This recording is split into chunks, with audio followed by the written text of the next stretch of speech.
नमस्कार दोस्तों, मैं आपकी अपनी रवीना आपके अपने चैनल रवीना स्मार्ट स्टडी में आपका स्वागत करती हूँ। और हम जैसा कि आप जानते हैं हम बीएड सेकेंड ईयर की सीरीज चला रहे हैं आगरा यूनिवर्सिटी की, और जिसमें हम अधिगम के लिए आकलन हमारी जो सब्जेक्ट हमारी जो बुक है हम उसे पढ़ रहे थे। और उसका एक हमारा टॉपिक होता है कि अधिगम का आकलन और अधिगम के लिए आकलन और अधिगम के रूप में आकलन और अधिगम में आकलन। इन चारों में बहुत ज़्यादा ही हमें कन्फ्यूजन होता है कि ये क्या होते हैं, कैसे होते हैं। तो आज हम इसी कन्फ्यूजन को इस वीडियो में दूर करेंगे। तो चलिए आज हम आपको सबसे पहले अधिगम का आकलन और अधिगम में आकलन अधिगम के लिए आकलन में अंतर आपको समझाते हैं। तो चलिए स्टार्ट करते हैं। सबसे पहले हम जानते हैं कि अधिगम का आकलन क्या होता है। तो देखिए, अधिगम का आकलन, सबसे पहले अधिगम का आकलन तो हम ये जानते हैं कि अधिगम का आकलन होता है कि जैसे कि आप अधिगम का आकलन जाने से पहले आप अधिगम के लिए आकलन जाने तो आपको जल्दी ही समझ आएगा। अधिगम के लिए आकलन क्या होता है, जैसे कि आप मान लीजिए आप बीएड कर रहे हैं, तो आपने बीएड में पहले प्रवेश लिया, तो उसके लिए आपका जो हम टेस्ट लेते हैं, ओरल टेस्ट या कुछ भी, तो जो पढ़ाने से पहले आपका जो टेस्ट लेते हैं तो वो एक तरीके से अधिगम के लिए आकलन होता है। क्योंकि जो पढ़ाने से पहले किया जाता है और पढ़ाने के बीच में किया जाता है वो होता है अधिगम के लिए आकलन, यानी असेसमेंट एज लर्निंग। इसका मतलब ये है कि जब इसमें जो होता है हम पढ़ाने के बाद नहीं, जब हम पढ़ाना शुरू करते हैं, अपना टीचिंग प्रोसेस शुरू करते हैं, तो जब हम उससे पहले ही बच्चे को असेस करते हैं, उसे सूचनाएं लेते हैं कि बच्चे को क्या क्या आता है, कैसे कैसे आता है, वो पहले जिस स्कूल में पढ़ा था तो वो इस स्कूल में क्या क्या सीख के आया है, कैसे कैसे उसको और कितनी ज़्यादा जानकारियाँ हैं, तो हम उसके पहले एक टेस्ट लेते हैं, तो उसे अधिगम के लिए आकलन बोलते हैं। और जैसे कि हम किसी टॉपिक को आपको पढ़ा रहे हैं या आप किसी बच्चे को कोई टॉपिक समझा रहे हैं, तो आप उसे एकदम कक्षा के बीच में पूछ सकते हैं कि बताइए बच्चों, अभी हमने आपको ये पढ़ाया था, तो ये इसमें ये क्या हो सकता है। जैसे कि आप मान लीजिए आप पढ़ा रहे हैं, आप गिनती पढ़ा रहे हैं, तो भी बच्चे को, जैसे आप इंग्लिश में 1 2 3 पढ़ा रहे हैं, तो उसमें इंग्लिश में आप उस बच्चे से 10 की स्पेलिंग पूछ सकते हैं। आप उन्हें लर्न करा रहे हैं कि चलो 1 2 3 लर्न कर लीजिए बच्चों, और आप उसे 10 तक, फिर आप उससे बीच में किसी बच्चे को उठा के पूछ सकते हैं कि चलिए बच्चों आप बताइए कि आपको 10 की स्पेलिंग आती है कि नहीं, तो वो आपको बताएगा। तो इसका मतलब है आप अधिगम के लिए आकलन कर रहे हैं, यानी कि आपको अधिगम के लिए आकलन का मतलब होता है जो आप पढ़ाने से पहले और पढ़ाने के बीच में जो आकलन करते हैं, जो सूचनाएं बच्चों से लेते हैं, वो अधिगम के लिए आकलन में आता है। और अधिगम का आकलन होता है जो बिल्कुल पढ़ाई के अंत में किया जाता है, यानी कि जब कार्य समाप्त हो जाता है तो उसके बाद जो आखिरी आकलन किया जाता है वो होता है आपका अधिगम का आकलन। जैसे कि आप जो पेपर लेते हैं, वार्षिक परीक्षाएं लेते हैं, तो वो होती हैं अधिगम का आकलन। और जो अर्धवार्षिक परीक्षाएं होती हैं जिसके बाद आप सीधे उनको उनका रिजल्ट प्रदान कर देते हैं, उसमें कोई सुधार नहीं कर सकते हैं, वो होता है अधिगम का आकलन। तो पहले तो आपको इन दोनों में छोटा सा डिफरेंस समझ में आया होगा कि अधिगम के लिए आकलन क्या होता है और अधिगम का आकलन क्या होता है। अधिगम के लिए आकलन होता है कि इसे पढ़ाने से पहले और पढ़ाने के बीच बीच में किया जाता है, और अधिगम का आकलन होता है कि आपने पूरा पढ़ा लिया, उसे कक्षा के अंत में, कार्य के अंत में जब आकलन किया जाता है जिसमें ना कोई सुधार किया जा सकता, वो होता है अधिगम का आकलन। ये सिर्फ परिणाम केंद्रित होता है और ये आपका प्रोसेस केंद्रित होता है। अगर आपको पहले ये डाउट क्लियर हो गया होगा कि इन दोनों में क्या अंतर है। अब हम आपको इनके कुछ टर्म्स बताते हैं जो आपको पेपर में लिखने होंगे। तो चलिए देखिए, इसे योगात्मक आकलन के नाम से भी जाना जाता है। जैसा कि आपको पता है, इसका दूसरा नाम है योगात्मक, क्योंकि योगात्मक का मतलब ही होता है कि कार्य के अंत में। योगात्मक, इसका अर्थ ही यही निकलता है कि कार्य के अंत में। और इसे इंग्लिश में सबमेटिव, जो आप अगर कोई बच्चा सीबीएसई बोर्ड से पढ़ा है तो वो जानते होंगे कि सबमेटिव असेसमेंट और फॉर्मेटिव असेसमेंट होते हैं, वो यही होते हैं। योगात्मक आकलन को सबमेटिव असेसमेंट बोलते हैं, और इसे इसे बोलते हैं संरचनात्मक आकलन के नाम से भी जाना जाता है। तो इसे फॉर्मेटिव असेसमेंट बोलते हैं, जो कि हमारे FA1 FA2 होते हैं, वो यही अधिगम के लिए आकलन के ही अंतर्गत आते हैं। ठीक है, देखिए अब सेकंड पॉइंट देखिए, अधिगम का आकलन अधिगम में एवं शिक्षण प्रक्रिया के अंत में आकलन की सूचनाओं को सम्मिलित किया जाता है। यानी कि जो अभी हमने आपको यहाँ समझाया था कि अधिगम का जो आकलन है, अधिगम एवं शिक्षण प्रक्रिया जो होती है हमारी टीचिंग लर्निंग प्रोसेस जो होती है, जिसमें बच्चा पढ़ता है और टीचर उसे पढ़ाता है, उसके बिल्कुल अंत में जो, क्योंकि आकलन का मतलब ही होता है सूचनाओं को एकत्रित करना, तो जो हम सूचनाएं एकत्रित करते हैं वो अंत में करते हैं, इसमें कोई सुधार संभव नहीं होता। हम आपको बार बार समझा रहे हैं, ये बिल्कुल अंत में होता है अधिगम का आकलन। और अधिगम के लिए आकलन में सूचनाएं अधिगम एवं शिक्षण के मध्य में एकत्रित की जाती है, शिक्षण प्रक्रिया के मध्य में एकत्रित की जाती है। ठीक है, देखिए अगर आपको ये समझ में आया होगा, अब देखिए समझिए, अधिगम का आकलन का प्राथमिक कार्य ग्रेड व अंक प्रदान करना है। जैसा कि मैं अभी आपको समझा चुकी हूँ कि अधिगम का आकलन क्या होता है, उसमें बच्चे के जब वार्षिक परीक्षा ली जाती है तो वो एक अधिगम का आकलन है, तो उसमें बच्चे के लिए फिर कोई सुधार संभव नहीं होता, ना उसमें हमें टीचिंग स्ट्रेटेजी को बदलना होता है, क्योंकि वो उसका एक आखिरी बिंदु होता है। उसके बाद उसको उसका परिणाम घोषित कर दिया जाता है, उसे हाथ में दे दिया जाता है, यानी कि और इसमें इस हिसाब से उसमें ग्रेड व अंक उसे मिल जाते हैं। और ये मतलब एक ग्रेड व अंक प्रदान करने की प्रक्रिया, इसमें अधिगम के आकलन में ग्रेड और अंक प्रदान किए जाते हैं, जबकि अधिगम के लिए आकलन में छात्र को ना तो ग्रेड प्रदान किए जाते ना ही अंक प्रदान किए जाते, सिर्फ उनको फीडबैक देते रहते हैं, हम पृष्ठ पोषण देते रहते हैं कि बच्चा आज क्या कर रहा है, आज उसने ये किया। तो फिर जैसे आपने कोई टेस्ट लिया, तो मान लीजिए वो जो आप अंक देते हैं उन्हें हम जोड़ते नहीं है कभी भी अपने रिजल्ट में। आप क्लास टेस्ट जो लेते हैं, किसी बच्चे के 20 में से 18 आए, वो आप अंक देते हैं, लेकिन कभी भी जब आपका आखिरी में वार्षिक परीक्षा के अंत में रिजल्ट आता है तो आप उसमें क्लास टेस्ट के अंक नहीं जोड़ते, वो सिर्फ उनकी अधिगम प्रक्रिया को सुधारने के लिए हम उस कार्य को करते हैं। तो ये अधिगम के लिए जो आकलन होता है, ना तो ग्रेड दिए जाते हैं इसमें और ना ही अंक प्रदान किए जाते, इसमें से बच्चे को फीडबैक प्रदान किया जाता है और टीचर भी इससे बच्चों का फीडबैक लेता है। तो ये वाला पॉइंट आपको समझ आया होगा। अब देखिए फोर्थ पॉइंट है कि भविष्य की योजना बनाने में सहायता करता है। अधिगम का आकलन आपकी भविष्य की योजना बनाने में सहायता करता है। अब देखिए कैसे करता है, क्योंकि अगर आपको वार्षिक परीक्षा में आपको जितने अंक मिलते हैं, उसके बाद आप पूरी साल जो मेहनत किए, जैसा भी आपने कुछ भी किया, पढ़ाई की और इतने 100 में से 80 अंक प्राप्त किए, तो उसके आधार पर आपकी टीचर भविष्यवाणी करता है, क्योंकि आकलन वो आखिर में आपके सारे बिंदुओं को, आखिर में बिल्कुल बिंदुओं को ध्यान रख के आपका अंक प्रदान मिल जाते हैं। तो इसके आधार पर आपकी भविष्य की योजना बना सकता है एक शिक्षक या आपके माता पिता भी, कि आप आने वाले भविष्य में आपको इस फील्ड में जाना चाहिए, कि आपको जैसे आपको मान लीजिए आपके मैथ में नंबर बहुत अच्छे हैं, तो आपके शिक्षक आपको मैथ से जो इंजीनियर बनने की सलाह देंगे या कुछ आपको गणितज्ञ बनने के लिए कहेंगे। आप बायोलॉजी में अच्छे हैं तो आपके टीचर आपको, आप जैसे 12th क्लास में है तो उसके बाद आप अपना स्ट्रीम चॉइस करते हैं, तो अगर आपकी बायोलॉजी में रुचि ज़्यादा है तो वो आखिरी तक एक शिक्षक को पता चल जाता है कि आप किस क्षेत्र में ज़्यादा बेहतर है, तो वो आपको इस प्रकार से आपकी भविष्य की योजना बनाने में भी सहायता करेंगे। लेकिन हम अधिगम के लिए आकलन में आपके लिए भविष्यवाणी नहीं कर सकते, यानी भविष्य की योजना इसमें नहीं बना सकते, लेकिन इससे भविष्य की योजना बनाने में मदद तो मिलती है।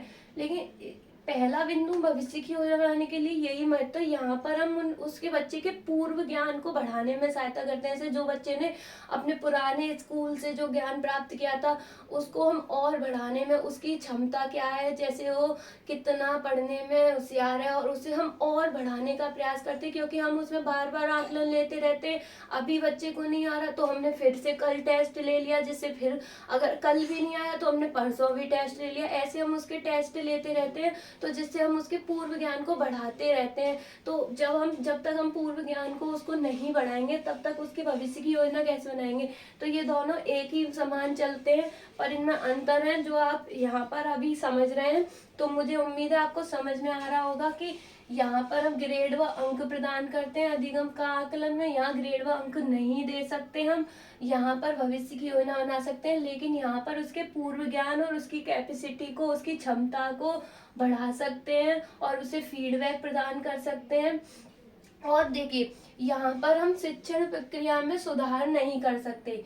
अधिगम का आकलन में हम शिक्षण प्रक्रिया में सुधार नहीं कर सकते, क्योंकि ये बिल्कुल साल के अंत में होता है, वर्ष के अंत में होता है। तो फिर जब बच्चे का रिजल्ट आ जाएगा तो उसके बाद हम क्या शिक्षण प्रक्रिया में सुधार करेंगे। तो ये बिल्कुल अंत में होता है, तो इसमें कोई शिक्षण प्रक्रिया में सुधार नहीं होता।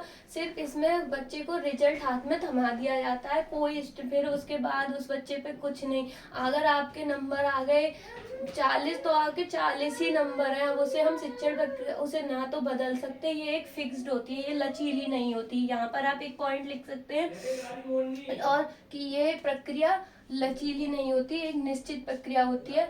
लेकिन ये प्रक्रिया अधिगम के लिए आकलन एक निश्चित प्रक्रिया होती है। और इसके ठीक है, अब देखिए इसका जो 5 पॉइंट है आपका, इसके द्वारा बच्चों की पहचान की जाती है। जैसा कि मैंने अभी समझाया कि पूर्व ज्ञान का पता लगाने में सहायता करते हैं, तो यानी कि बच्चों की हम पहचान करते हैं कि कौन सा बच्चा कमजोर है, कौन सा बच्चा श्रेष्ठ बुद्धि का है, कौन सा बच्चा मंद बुद्धि का है। फिर उसके आधार पर हम अपनी टीचिंग की जो प्रोसेस है उसे बदलते हैं और अपने हिसाब से हम अपनी शिक्षण विधियां चुनते हैं। इसमें हम शिक्षण विधियां में ना तो बदलाव कर सकते हैं, ना अपने टीचिंग प्रोसेस में बदलाव कर सकते, लेकिन हम इसमें अपने टीचिंग प्रोसेस को भी बदल सकते हैं और शिक्षण विधियों को बदल सकते हैं। और इसमें बच्चे की और अच्छे से बच्चे को और मतलब अधिगम प्रक्रिया को बढ़ाने के लिए हम और अधिकतर प्रयास कर सकते हैं, लेकिन इसमें सिर्फ परिणाम घोषित किया जाता है। ठीक, ओके। अब देखिए इसका जो 6 पॉइंट है, इसमें आकलन की कोई निश्चित पद्धति नहीं है। जैसे कि अभी मैंने बताया कि इसमें कोई निश्चित पद्धति नहीं है। आपको 80 नंबर मिल गए तो मिल गए, उसके बाद आप उसे बदल नहीं सकते। आपको उसके लिए और प्रत्येक व्यक्ति अपने अनुभव के आधार पर अधिगम का आकलन करता है, यानी कि अब व्यक्ति अपने आधार पर इसमें अधिगम का आकलन, क्योंकि ये कार्य के अंत में होता है, इसकी कोई भी एक निश्चित पद्धति नहीं है। लेकिन इसमें हम कई पद्धतियां लगा सकते हैं।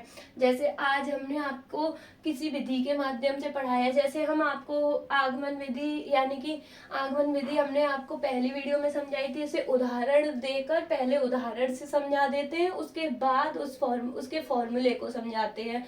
तो इस प्रकार से आज मैंने आपको मान लीजिए आगमन विधि से समझाया, लेकिन आपको नहीं समझ में आया उस विधि से, तो मैं अपनी शिक्षण की विधि को, अपनी और मेरे पढ़ाने के तरीके को भी, शिक्षण पद्धति को भी मैं बदल सकती हूँ कि मैं शायद गलत तो नहीं पढ़ा रही, या मैं आपको जल्दी जल्दी तो नहीं पढ़ा रही जिससे आपको नहीं समझ में आ रहा।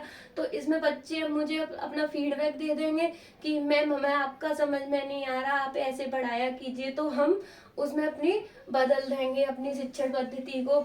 तो इसी प्रकार से शिक्षण पद्धतियों में समय समय पर परिवर्तन भी कर सकते हैं।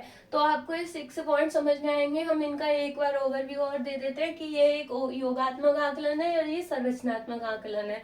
ठीक है। ये कार्य के अंत में क्या रहता है, ये अधिगम प्रक्रिया के शुरू में और बीच बीच में भी कर सकते हैं, यानी पढ़ाने से पहले भी कर सकते हैं और पढ़ाने के बीच बीच में भी कर सकते हैं। देखिए, और नंबर 3, इसमें ग्रेड और अंक प्रदान किए जाते हैं। इसमें ग्रेड और अंक नहीं प्रदान किए जाते, बच्चों को पृष्ठपोषण यानी कि फीडबैक दिया जाता है, उन्हें उनका डाटा दिया जाता है। नंबर 4, भविष्य की योजना बनाने में ये सहायता करता है, क्योंकि ये साल के अंत में होता है, लेकिन ये बच्चे के पूर्व ज्ञान को बढ़ाने में सहायता करता है। ठीक है। इसके द्वारा शिक्षण अधिगम प्रक्रिया में कोई सुधार नहीं किया जा सकता। इसके द्वारा शिक्षण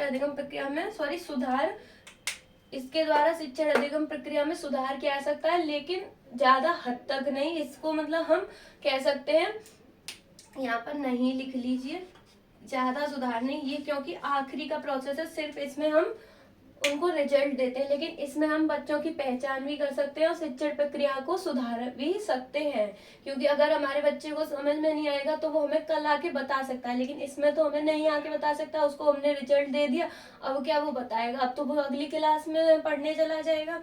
इसी प्रकार से एक निश्चित पद्धति है, इसमें कोई भी परिवर्तन संभव नहीं है। ये एक लचीली पद्धति है, फ्लेक्सिबल है। इसमें हम समय समय पर परिवर्तन कर सकते हैं और अपने तरीके से उसे ढाल सकते हैं। तो आपको ये बातें समझ में आई होंगी। और अभी हम आपको इसके बारे में थोड़ी और जानकारी दे देते हैं कि देखिए, अधिगम के लिए आकलन में कि आप बच्चे की रुचि के अकॉर्डिंग भी, रुचि के अनुसार उसे बदल सकते हैं। इसमें रुचियों का भी ध्यान रखा जाता है। अगर आप कुछ और पॉइंट लिखना चाहें तो, और इसमें बच्चों की रुचियों का कोई महत्व नहीं होता, क्योंकि ये लास्ट में होता है। इसमें रुचियों का भी ध्यान रखा जाता है और ये कक्षा में प्रवेश करने से पहले लिया जाता है। और यहाँ पर आप लिख सकते हैं कि ये वार्षिक परीक्षा के अंत में किया जाता है, यानी कि वार्षिक परीक्षा जो होती है उसके अंत में हम अधिगम का आकलन करते हैं और कक्षा में प्रवेश लेने के समय हम अधिगम के लिए आकलन करते हैं। तो ये कुछ बिंदु थे आपको अधिगम का आकलन और अधिगम के लिए आकलन में समझने में मदद कर रहे होंगे। तो अब हम आपको समझाते हैं अधिगम के रूप में आकलन और अधिगम का आकलन। तो चलिए हम आपको यही समझा देते हैं कि अधिगम के रूप में आकलन, क्योंकि वो ज्यादा बड़ा टॉपिक नहीं है, बस वो समझाने का है। देखिए,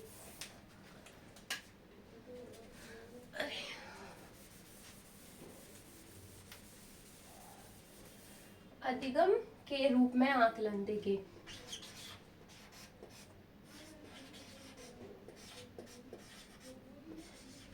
अधिगम के रूप में आकलन, ये देखिए, हाँ सिर्फ एक समझाने के लिए, इसमें कुछ ज्यादा कुछ लिखना नहीं है, ना ही ये आपके बीएड में इसका सिलेबस के अंतर्गत आता है। लेकिन ये समझाने के लिए हम आपको समझाते हैं कि जैसे कि अधिगम के रूप में आकलन होता है कि आप जब अपने खुद से ही खुद का आकलन करें, यानी कि अपने आप, जैसे मैं अपनी टीचिंग प्रोसेस को अपने आप से ही आकलन कर रही हूँ कि मैं अच्छा पढ़ा रही हूँ कि नहीं पढ़ा रही, तो ये होता है अधिगम के रूप में आकलन। जैसे कि हम आपको एक उदाहरण के द्वारा समझाते हैं। जैसे आप मान लीजिए, आप किचन में गए और आपने एक सब्जी बनाई, ठीक है, और आपने सब्जी को चखा और सब्जी में थोड़ा नमक कम निकला, आपने खुद का, और आपने कहा इसमें नमक कम है, तो यानी कि आपने अपना आकलन खुद से ही किया, आपने किसी और की इसमें मदद नहीं ली, आपने अपना आकलन खुद से किया। तो इसे बोलते हैं अधिगम के रूप में आकलन, जो मतलब स्वयं से ही खुद का आकलन किया जाता है, इसमें किसी की भी सहायता नहीं ली जाती ना, तो इसे खुद का ही आकलन कहते हैं। ये अधिगम के लिए आकलन में तो आपका टीचर और आपके माता पिता यानी आपके अभिभावक भी आपकी सहायता करते हैं, लेकिन इसमें आप खुद से अपना आकलन करते हैं। इसमें आप लिख सकते हैं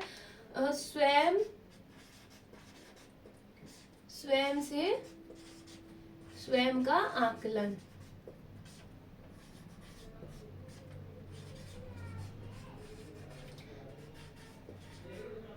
ठीक है, ये आपको समझ में आया? ये सिर्फ एक छोटी सी टर्म है, सिर्फ समझाने के लिए, आपके बीएड के पेपर में नहीं आती, लेकिन ये आगने वाले सीटेट यूपीटेट इसके लिए समझना चाहिए। और एक होता है अधिगम में आकलन।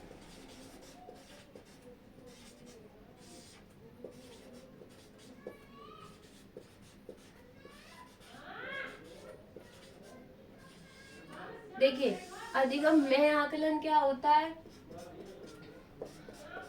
अधिगम में आकलन समझिए आप, जैसे कि आपने कोई चैप्टर पढ़ा, ठीक है, और आपने वो याद कर लिया। अब आपने अपने दोस्त, आपके टीचर, आप ऐसा हमेशा करते आए होंगे कि आपने कोई चैप्टर याद किया तो आप अपने दोस्त से कहते हैं भाई ये जरा पूछ ले, मुझे याद है, कल आपको टीचर को सुनाना है।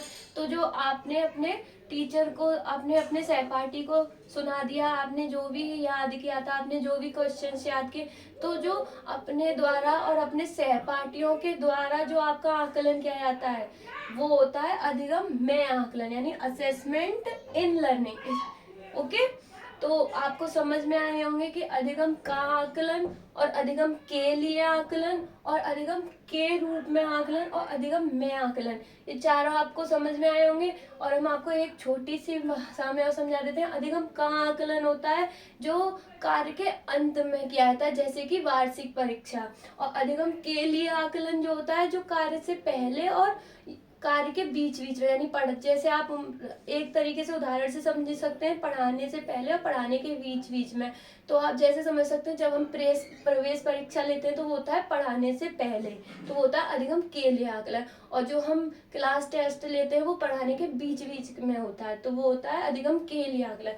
और अधिगम के रूप में आकलन जो आप किचन में सब्जी बना के खुद से चेक करते हैं, तो वो होता है अधिगम के रूप में आकलन। और अधिगम में आकलन होता है अपने सहपाठियों के द्वारा और अपने आप से भी जो आकलन किया जाता है, इसमें दोनों सम्मिलित हो जाते हैं, वो होता है अधिगम में आकलन। तो मुझे उम्मीद है आपको ये समझ में आए होंगे। अगर आपको और अगर आपको कुछ भी डाउट होता है और आपको लगता है कि अगर आपको कुछ नहीं समझा पा रहे, तो आप हमें कमेंट कर सकते हैं। हम जरूर अपनी टीचिंग को और अच्छा करेंगे। और बस यही था आपका आज का टॉपिक, यही था। आप हमें बता सकते हैं कि आपको अगला टॉपिक क्या पढ़ना है। तो बस आज के लिए बस इतना ही। अगर आपको हमारी वीडियो अच्छी लगती है तो प्लीज़ लाइक कीजिए, सब्सक्राइब कीजिए और बेल आइकन को प्रेस करना ना भूलिए और शेयर भी कीजिए। और आप हमें बता सकते हैं कि आपको अगला टॉपिक कौन सा पढ़ना है। And thank you. वंदे मातरम। नमस्ते।